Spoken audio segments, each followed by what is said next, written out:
Dear student, मैं physics का teacher Arif Akhtar आजम। उम्मीद करता हूँ आप सब खैरियत से होंगे। आज हम एमसीक्यूज की सीरीज के चैप्टर नंबर 4 के एमसीक्यूज करने जा रहे हैं, जिसका नाम है रोटेशनल मोशन। और मैं फिर रिपीट करूंगा, ये तमाम एमसीक्यूज आपके जो है एप्टीट्यूड वगैरह में हर जगह काम आएंगे, आपके फाइनल एग्जाम में भी काम। आइए स्टार्ट करते हैं। पहला एमसीक्यू है आपके पास, वन रेडियन जो है वो किसके बराबर। ठीक है बेटा, आप रेडियन का रिलेशन जो है वो बहुत अच्छे से जानते हैं कि आपके पास पाई रेडियन, सॉरी ये मैं थोड़ा करेक्ट कर देता हूँ आपको, देखिएगा पाई रेडियन जो है वो बराबर होता है इसके बेटा 360 डिग्री। हमें रेडियन पूछ रहा है और आंसर चाहिए डिग्रीज में। ये डिग्री का निशान आपके पास लगा हुआ है। ठीक है बेटा, अगर मैं इधर लेट्स सपोज लिखूं 25 है 1, इधर लिखूं 25 है, ठीक है, तो इसका मतलब हो गया कि 1 into pi is equal to 360। अगर मुझे चाहिए 1 रेडियन, क्या चाहिए बेटा 1 रेडियन, मैं क्या करूंगा 360 के नीचे डिवाइड में ले आऊंगा क्या 2 पाई। अगर मैं 360 को 2 पाई से डिवाइड करता हूँ, मेरे पास आंसर सेकंड आता है 37.3 डिग्री। ठीक है, तो राइट ऑप्शन आपके पास हो गया डी। ठीक है, तो सर्कुलर पाथ में डायग्राम में भी देख सकते हैं, सर्कुलर पाथ में कंप्लीट एंगल करने के लिए जो हमारे पास रेडियन में एंगल होता है वो कितना होता है 2 पाई रेडियन होता है। कितना होता है बेटा 2 पाई रेडियन होता है, that is equal to 57.3 degree होता है। ठीक है, जो ये डायग्राम से भी शो किया है, बाकी डिटेल हमने थ्योरी में पढ़ी थी। ठीक है, इसके बाद क्वेश्चन नंबर 2 पर आते हैं बेटा। क्वेश्चन नंबर 2 में आपके पास क्या है, क्वेश्चन नंबर 2 आपको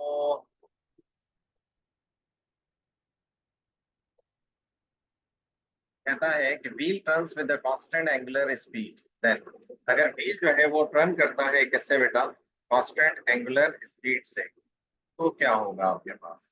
ठीक है, ऑप्शन ए है, ऑप्शन ए कहता है कि each point on the rim will move with the constant velocity. ठीक है, हर पॉइंट जो है रिम के ऊपर मूव करेगा किसके किससे बेटा कांस्टेंट वेलोसिटी से। अगर कांस्टेंट वेलोसिटी से मूव करेगा, आपके पास एक्सेलरेशन वैसे ही जीरो होगा। और यहाँ पर बात कर रहा है किसकी बेटा एंगुलर स्पीड की। जब बॉडी कांस्टेंट एंगुलर स्पीड से ट्रैवल करती होती है सर्कुलर पाथ में, ईच एंड एवरी पॉइंट के ऊपर उसका डायरेक्शन जो है वो क्या जनाब डायरेक्शन ऑफ वेलोसिटी जो है वो क्या हो रही होती है, चेंज हो रही होती है। ठीक है, जिसकी वजह से क्या प्रोड्यूस होता है, आपका ऑप्शन ए तो वैसे ही क्या हो गया गलत हो गया। ऑप्शन बी पर आते हैं, तो ऑप्शन बी पर अगर आप देखें तो ऑप्शन बी में क्या कहता है आपको कि each point on its rim move with the constant acceleration. ठीक है बेटा, हर पॉइंट जो है रिम के ऊपर जो है वो मूव करेगा किससे बेटा कांस्टेंट एक्सेलरेशन से। इसका मतलब क्या हुआ, ठीक है, इसका मतलब क्या हुआ, अगर हम कांस्टेंट एक्सेलरेशन रखते हैं तो हमारे पास ये बात जो है ये स्टेटमेंट जो है फॉल्स कंसीडर्ड होती है, क्योंकि कांस्टेंट एक्सेलरेशन जो है वो इसका क्लियरली मतलब देता है कि change in velocity over the time हो रहा है।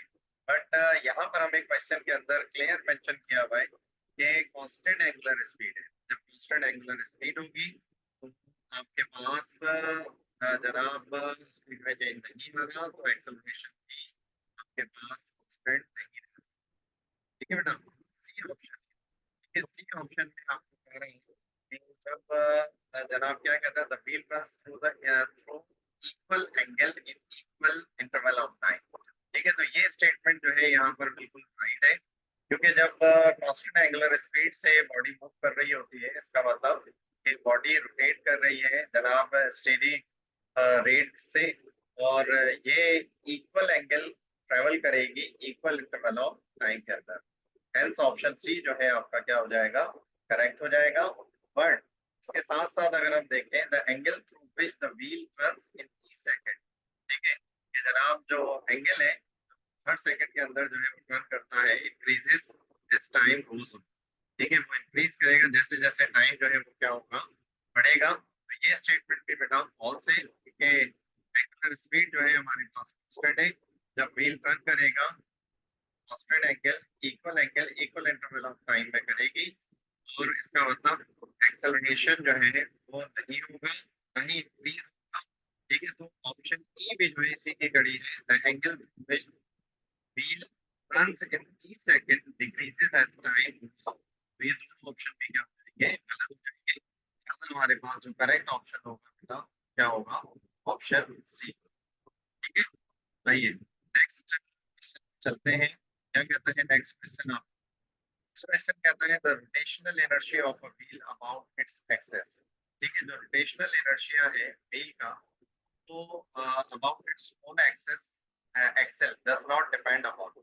ठीक है, वो डिपेंड नहीं करेगा, किसके ऊपर नहीं करेगा, रोटेशनल इनर्शिया जैसा कि फॉर्मूला होता है m are square, that is I. तो आई मोमेंट ऑफ इनर्शिया है, और एम जो है मास है, और आर जो है वो रेडियस है।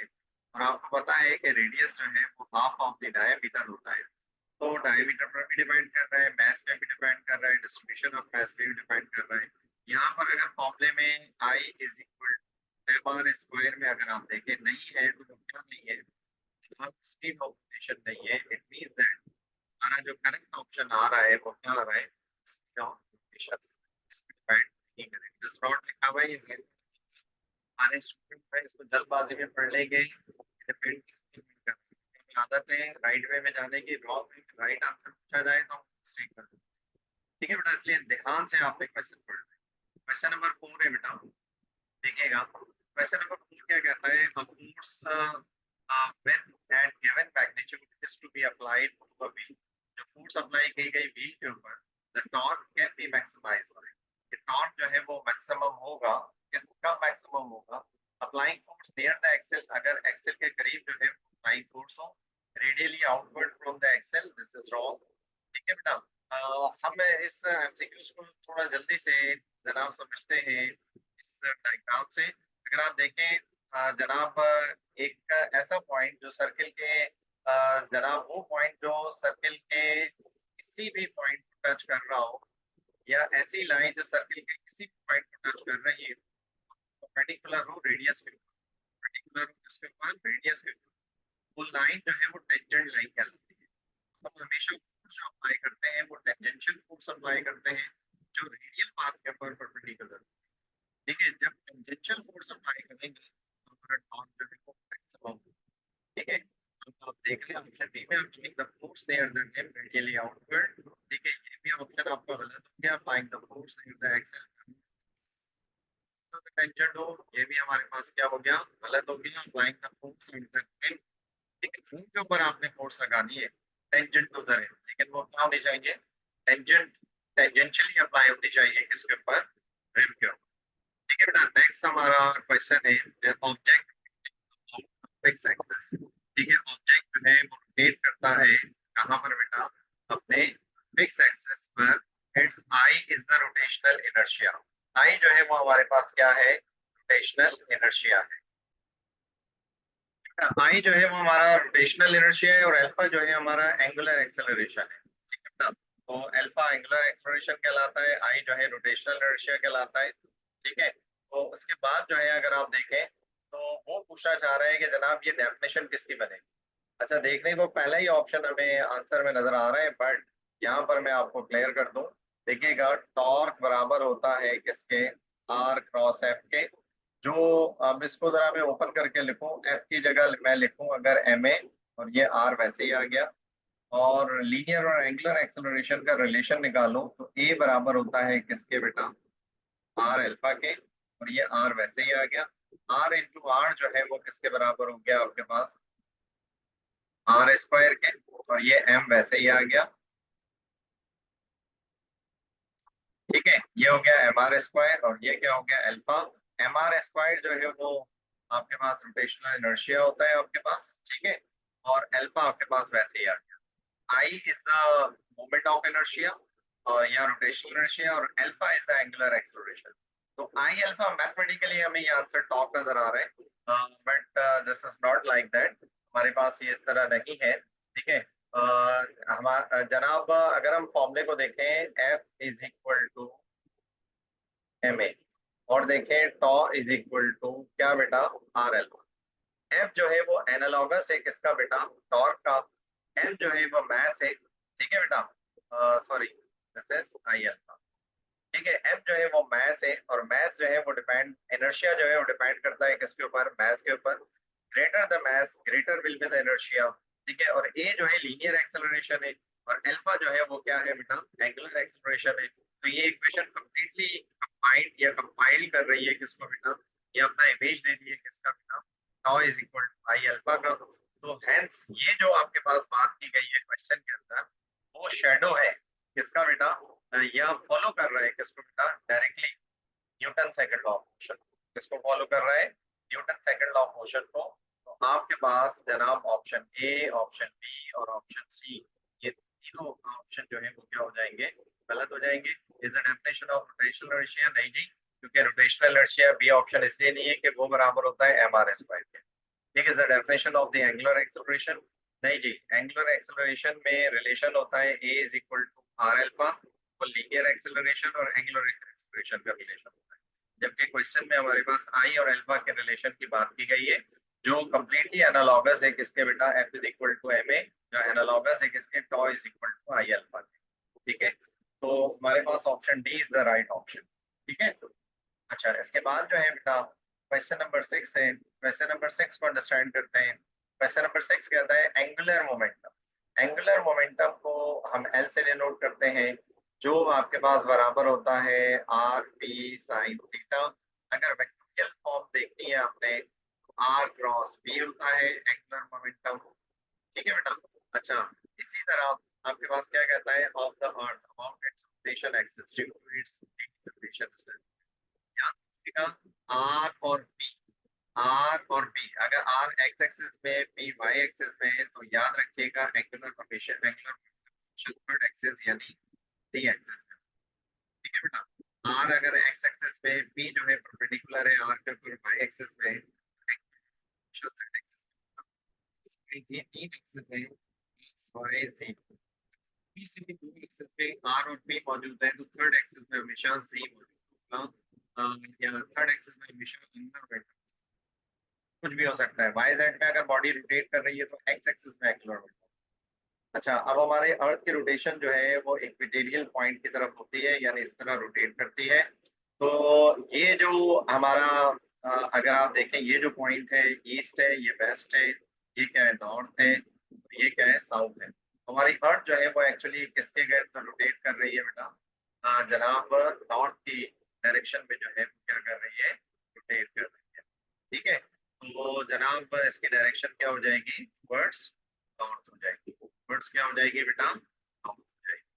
ठीक है, अच्छा अब इसके बाद नेक्स्ट क्वेश्चन देखते हैं। क्वेश्चन नंबर 7 है, a stone 2 kg, बेटा इधर 2 kg mass given है, ठीक है, tied to a 5 meter long।